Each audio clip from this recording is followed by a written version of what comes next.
सुनीता सुबह 7 बजे सोकर उठी।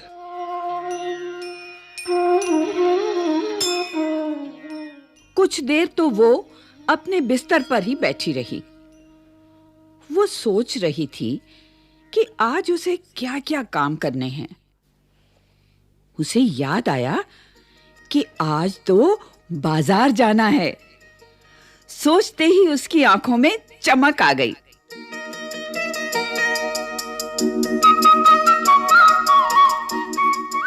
सुनीता आज पहली बार अकेले बाजार जाने वाली थी।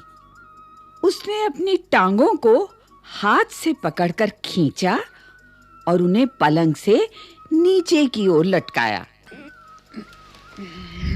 फिर पलंग का सहारा लेती हुई अपनी पहिया कुर्सी तक बढ़ी।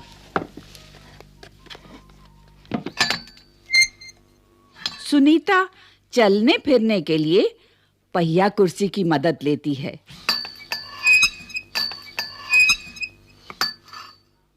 आज वो सभी काम फुर्ती से निपटाना चाहती थी।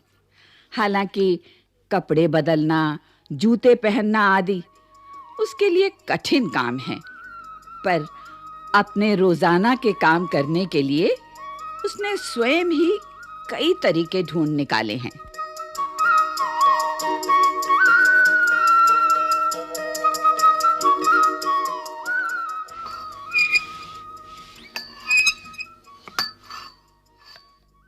आठ बजे तक सुनीता नहा धोकर तैयार हो गई। माँ ने मेज पर नाश्ता लगा दिया था। माँ, अचार की बोतल पकड़ाना। अलमारी में रखी है, ले लो। सुनीता खुद जाकर अचार ले आई।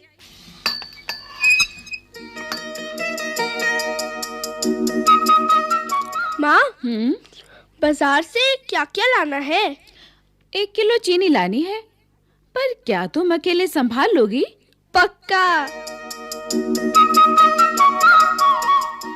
सुनीता ने माँ से झोला और रुपए लिए। अपनी पहिया कुर्सी पर बैठकर वो बाजार की ओर चल दी।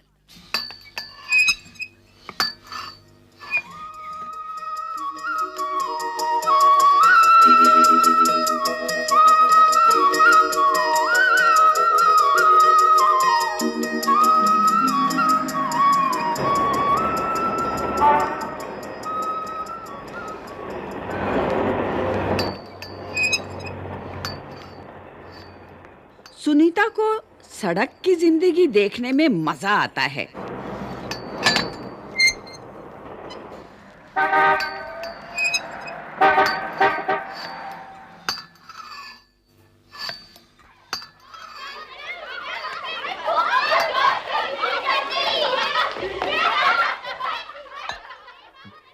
चूंकि आज छुट्टी है, इसलिए हर जगह बच्चे खेलते हुए दिखाई दे रहे हैं। सुनीता थोड़ी देर रुककर उन्हें रस्सी कूदते, गेंद खेलते देखती रही।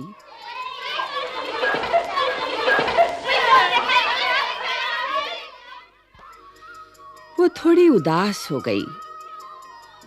वो भी उन बच्चों के साथ खेलना चाहती थी।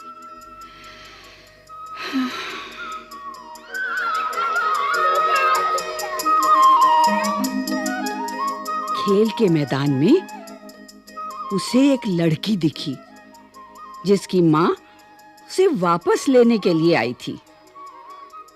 दोनों एक दूसरे को टुकुर-टुकुर देखने लगी। फिर सुनीता को एक लड़का दिखा। उस बच्चे को बहुत सारे बच्चे छोटू छोटू बुलाकर चिढ़ा रहे थे। छोटू, छोटू, छोटू, छोटू। उस लड़के का कद बाकी बच्चों से बहुत छोटा था। सुनीता को ये सब बिल्कुल अच्छा नहीं लगा।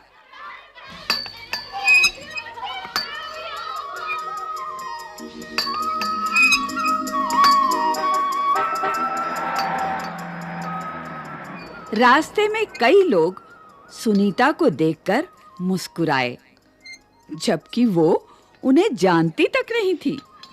पहले तो वो मन ही मन खुश हुई, परंतु फिर सोचने लगी, ये सब लोग मेरी तरफ भला इस तरह क्यों देख रहे हैं?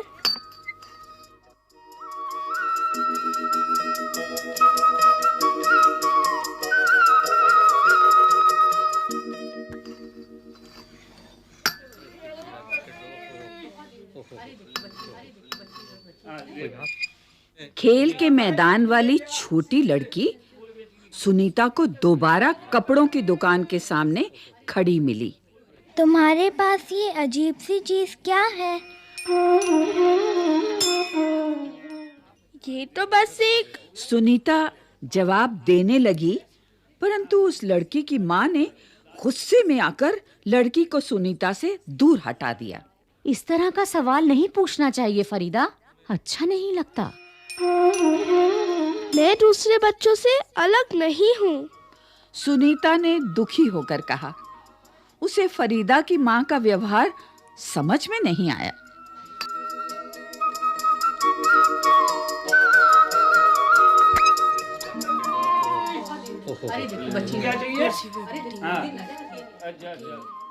अंत में सुनीता बाजार पहुंच गई।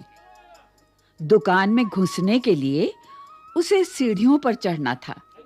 उसके लिए ये कर पाना बहुत मुश्किल था। आसपास के सब लोग जल्दी में थे, किसी ने उसकी तरफ ध्यान नहीं दिया।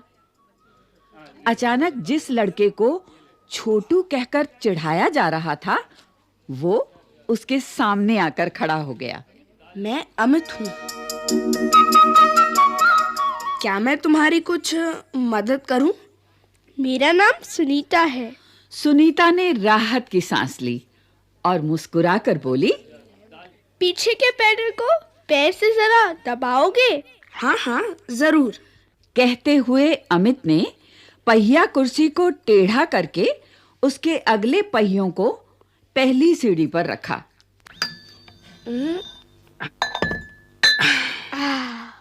फिर उसने पिछले पहियों को भी ऊपर चढ़ाया।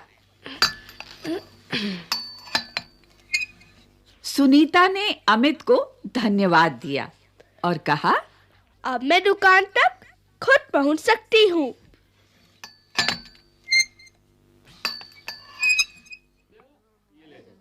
आपको क्या चाहिए? दुकान में पहुंचकर सुनीता ने 1 किलो चीनी मांगी। दुकानदार उसे देखकर मुस्कुराया। चीनी की थैली पकड़ने के लिए उसने हाथ आगे बढ़ाया ही था कि दुकानदार ने थैली उसकी गोदी में रख दी। सुनीता ने गुस्से से कहा, मैं भी दूसरों की तरह खुद अपने आप सामान ले सकती हूँ। उसे दुकानदार का व्यवहार बिल्कुल अच्छा नहीं लगा। चीनी लेकर सुनीता और अमित बाहर निकले। लोग मेरे साथ ऐसा व्यवहार करते हैं जैसे कि मैं कोई अजीब और गरीब लड़की हूँ। शायद तुम्हारी पहिया कुर्सी के कारण ही वे ऐसा व्यवहार करते हैं। पर इस कुर्सी में भला ऐसी क्या खास बात है? मैं तो बचपन से ही इस पर बैठकर इसे चलाती हूँ। पर तुम इस पर क्यों बैठती हो? मैं पैरों से चल ही नहीं सकती। ओह, इस पहिया कुर्सी के पहियों को घुमाकर ही मैं चल फिर पाती हूँ। लेकिन फिर भी मैं दूसरे बच्चों से अलग नहीं हूँ। मैं वे सारे काम कर सकती हूँ जो दूसरे बच्चे कर सकते हैं। अमित ने अपना सिर ना में हिलाया और कहा, मैं भी वे सारे काम कर सकता हूँ जो दूसरे बच्चे कर सकते हैं, पर मैं भी दूसरे बच्चों से अलग हूँ। इसी तरह तुम भी अलग हो। नहीं, हम दोनों दूसरे बच्चों जैसे ही हैं। अमित ने दोबारा अपना सिर ना में हिलाया और कहा, देखो, तुम पहिया कुर्सी पर बैठकर चलती हो। मेरा कद बहुत छोटा है। हाँ। हम दोनों ही बाकी लोगों से कुछ अलग हैं।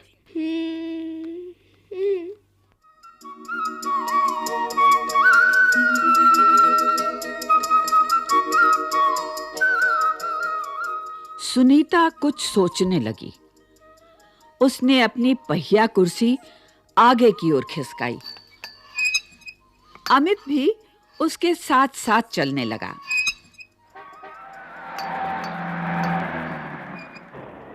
सड़क पार करते समय सुनीता को फरीदा फिर नजर आई। इस बार फरीदा ने कोई सवाल नहीं पूछा। अमित झट से सुनीता की पहिया कुर्सी के पीछे चढ़ गया।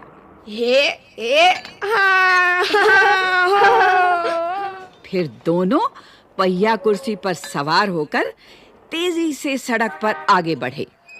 फरीदा भी उनके साथ-साथ दौड़ी। इस बार भी लोगों ने उन्हें घूरा, परंतु अब सुनीता को उनकी परवाह नहीं थी। ओ